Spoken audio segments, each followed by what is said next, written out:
For today's menu, magluluto ako ng chicken in oven. May mga gulay.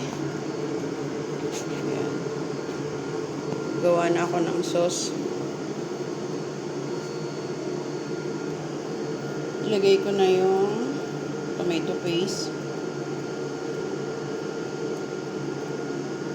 Coriander powder.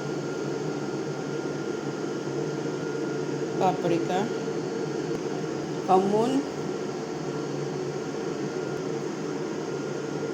Arabic 7 spices, baharat, kurkum, black lemon powder, cinnamon powder, black pepper,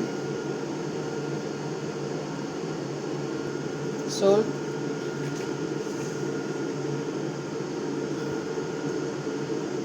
tapos maglalagay na ako ng hot water.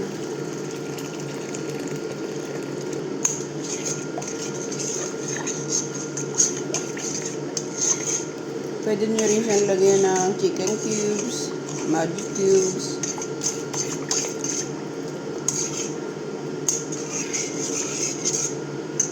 Pag okay na yan, nag-melt na yung mga ingredients.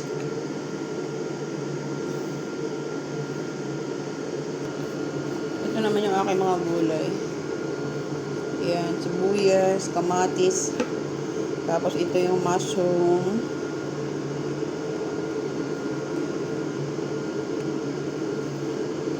Tapos ito yung maliliit na cabbage.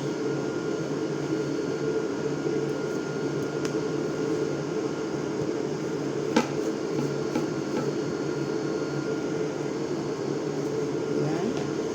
Tapos ilagay ko yung yung patatas.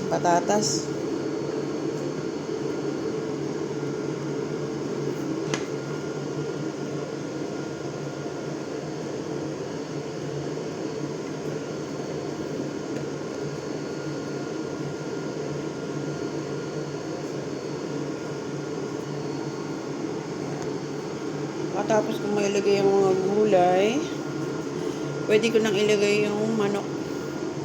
Ayan. Bali, dalawang manok to eh. Dalawang manok yan. Ayan, nailagay ko na yung manok. Pwede ko nang ilagay yung sauce sa ibabaw niyan. Ayan.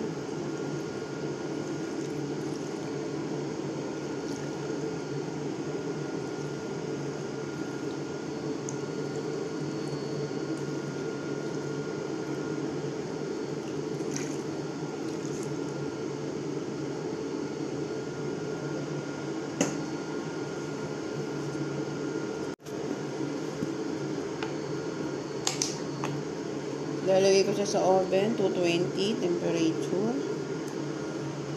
Niluluto ko siya ng 1 oras at kalahati. Ayan.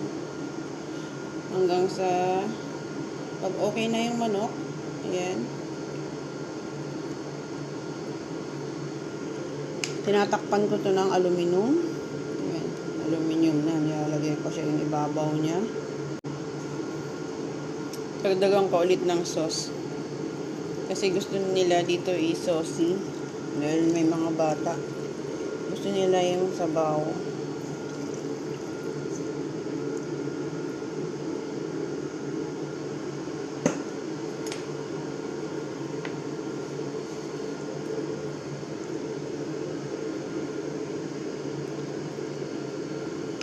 Ilalagay ko siya sa oven. Tatakpan ko siya ng aluminum. Pag luto na yung manok, or okay na yung manok, pwede na nating tanggalin yung aluminum na cover niya. Tapos, iwan natin siya ulit para mag golden brown naman yung kanyang balat.